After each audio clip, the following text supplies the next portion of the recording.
E hoje, conforme eu havia prometido, eu vou começar essa série também falando com vocês em paralelo, a série de distrato imobiliário.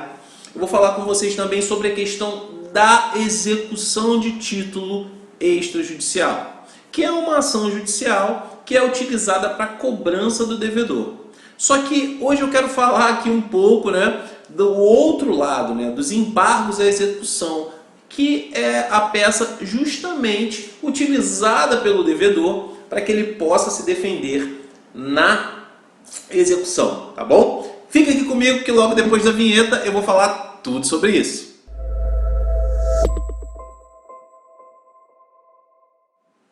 Fala, meu amigo, seja bem-vindo. Antes de começar, eu quero já te pedir para você curtir o vídeo e se inscrever no canal. É muito importante, porque assim você vai ser notificado de todas as nossas novas notificações, novos vídeos, enfim. Você vai poder ficar por dentro de tudo que vai ser publicado aqui. As nossas publicações agora elas são às segundas-feiras às 20 horas e às quartas-feiras às 20 horas, tá bom? Bom, se você ainda não conhece o nosso blog, conheça nosso blog jurídico www.marcelobenevides.com/blog. É simples, eu vou deixar até o endereço aqui, passando aqui no vídeo também para que você possa assistir. Tem também um artigo no nosso site falando exatamente sobre o embargo da execução. Eu vou deixar ele passando aqui em cima, acho que é aqui, vou deixar ele passando aqui em cima no card, para que você, caso você queira, você possa acessar e ler e conhecer um pouco mais sobre a defesa do devedor, a defesa do executado, tá bom? Bom, vamos lá, vamos começar. Acho que a primeira pergunta é o que são os embargos, O que são os embargos à execução? Bom, como eu já adiantei um pouquinho no início, os embargos à execução, eles são justamente a peça de defesa, que o devedor poderá apresentar para se defender nos autos da execução de título extrajudicial. É um processo apartado, ou seja, ele corre em separado. Antigamente, quem é um advogado novo, quem é um advogado recente, ele certamente não vai se lembrar disso, ou pode ser até que não tenha visto, Mas antigamente os processos eles eram basicamente dois blocos de folha, a questão da execução e dos embargos, A gente tinha a execução, que era um processo, era um bloco de folhas, que era ali, tinha uma capa bonitinho, e quando o devedor interpõe os embargos, existe um novo bloco de folhas que tem ali todos os documentos, as razões, a peça, dizendo por que ele está embargando aquela execução. Então, antigamente era assim. E hoje é a mesma coisa. Os embargos à execução, apesar de não existir o papel físico, é tudo eletrônico, eles tramitam em apartado. E aí, uma dúvida recorrente que surge sempre é a seguinte: qual é o prazo que eu tenho para apresentar os embargos à execução? Quando que eu tenho que apresentar esses embargos, tá? Olha, o prazo, ele começa a contar. Se você recebeu uma notificação, uma citação, uma intimação, eu recomendo que você corra para o seu advogado o mais rápido possível, ou a Defensoria Pública, ou o seu advogado, e leve essa citação. Olha, eu fui citado. Porque o prazo, ele começa a contar, salvo engano, de acordo com o artigo 915, a partir do novo CPC, a partir da juntada, veja bem, da juntada do comprovante de citação nos autos. A partir da juntada, começa a contar o seu prazo. Houve a juntada do mandado nos autos? Então o seu prazo começou a contar. Qual é a grande confusão que pode acontecer em alguns casos? Olha, eu fui intimado através de uma carta precatória. Ou seja, eu estou numa comarca, numa cidade, num estado distante, totalmente distante do exequente, do credor. E eu recebi uma carta precatória.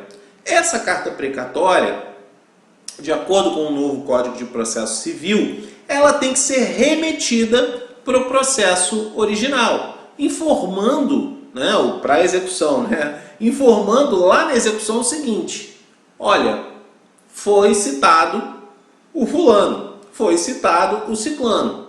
A grande questão é que o prazo começa a valer a partir do momento em que a própria carta precatória recebe a informação de que o devedor ele foi citado.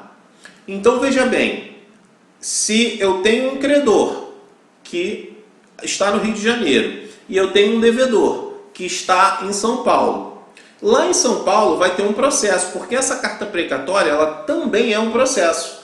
Então, lá nesse processo, nessa carta precatória, onde está o devedor, ele vai ser intimado. O juiz vai mandar que ele seja cumprindo a ordem da carta precatória, ele vai mandar que seja intimado o devedor, citado e intimado o devedor. O devedor recebeu a citação e o mandado, houve a juntada do mandado pelo oficial de justiça naquela própria carta precatória. O que acontece a partir daí? O prazo começa a contar, prazo do devedor. Então, a partir daí começa a valer o prazo do artigo 915 do CPC. Eu tenho que esperar a precatória voltar lá para a execução para que o juiz ele fique sabendo, para daí comece o meu prazo? Não, o seu prazo começa a valer ali mesmo na carta precatória. E aí surge uma outra dúvida: onde eu tenho que protocolar os meus embargos? Na carta precatória? Eu tenho que protocolar meus embargos lá na execução? Olha, pode, a lei inclusive, o novo Código de Processo Civil, permite que você faça o protocolo dos embargos na própria carta precatória. Eu não recomendo, eu gosto, para que fique uma coisa menos confusa, né, para que a gente possa auxiliar o juízo que está ali, que é o juízo da execução. Eu costumo protocolar, na verdade, costumo protocolar os embargos lá no próprio, onde está tramitando a ação de execução. Tá? Ficou claro? Acho que ficou um pouco confuso. Gente, me fala aqui nos comentários se ficou claro, se ficou confuso, porque realmente, para quem não tem muita experiência e para quem não é advogado, eu acho que eu tentei simplificar o máximo possível essa parte inicial dos embargos à execução, que é a defesa para a execução do título extrajudicial, que é isso que a gente está falando aqui hoje. Vamos passar aqui para o próximo item, né? Por qual motivo eu devo interpor os embargos à execução? Olha, isso eu já até falei no outro vídeo, que eu também vou deixar passando aqui no card, que é sobre a execução de título extrajudicial, tá? Que é o seguinte: os embargos à execução, a ação de execução, ela já é uma ação que ela começa do meio do caminho, né? A ação de execução de título extrajudicial. Então, assim, não há discussão de mérito, não há como discutir mérito nessa ação. Então, os embargos nesse caso, tá? Os embargos nesse caso, eles vão se restringir a poucas questões, tá, da execução. Por exemplo, olha, esse cálculo está errado, essa duplicata já foi paga, eu já quitei esse cheque, tá? Esse é um dos motivos dos embargos da execução. Eu fiz um acordo, assinei um acordo, fiz um acordo, então esse valor que ele está me cobrando é errado, é indevido. Ou, olha, esse título é inválido. Por exemplo, na duplicata acontece muito isso. Olha, essa pessoa que assinou, né? Porque na duplicata você precisa ter o comprovante de recebimento, ou da mercadoria ou do serviço. Essa pessoa que assinou, eu não conheço, não tenho o número da identidade, eu não sei quem é, ou então cadê o comprovante de recebimento da mercadoria ou de prestação de serviço? Aí sim cabe os embargos à execução, tá? Ou seja, nos embargos a gente não vai discutir o mérito, a gente não vai discutir ali, vamos pensar aqui, olha, ele fez o serviço, mas eu não gostei, ele fez o serviço, mas o serviço não ficou de acordo, eu recebi as mercadorias, mas as mercadorias elas tinham falhas, enfim, tudo isso essas questões elas devem ser discutidas em ação própria, né? Os embargos eles são para atacar ali valor que não está, uma atualização, ou se você já pagou, se aquele título está quitado. Então, assim, ele fica mais atrelado à questão do valor e da validade do título, né? Questões de mérito que fogem a essas questões que eu falei, elas não podem ser discutidas nos embargos. Ah, Marcelo, mas tem uma coisa grave aqui nessa execução. E se eu sofrer uma penhora, isso vai me trazer grande prejuízo. O que eu posso fazer? Se você conseguir provar que isso vai te trazer grande prejuízo, é possível pedir a suspensão da execução. Em todos os casos a suspensão da execução é deferida? Não. Em casos bem específicos. Por exemplo, se eu fizer uma penhora numa empresa, por exemplo, uma penhora em processo de 300 mil reais, e eu faço uma penhora nas contas dessa empresa, bloqueio esses valores, isso inviabiliza até a continuidade da empresa, sendo que aqueles valores já estão pagos.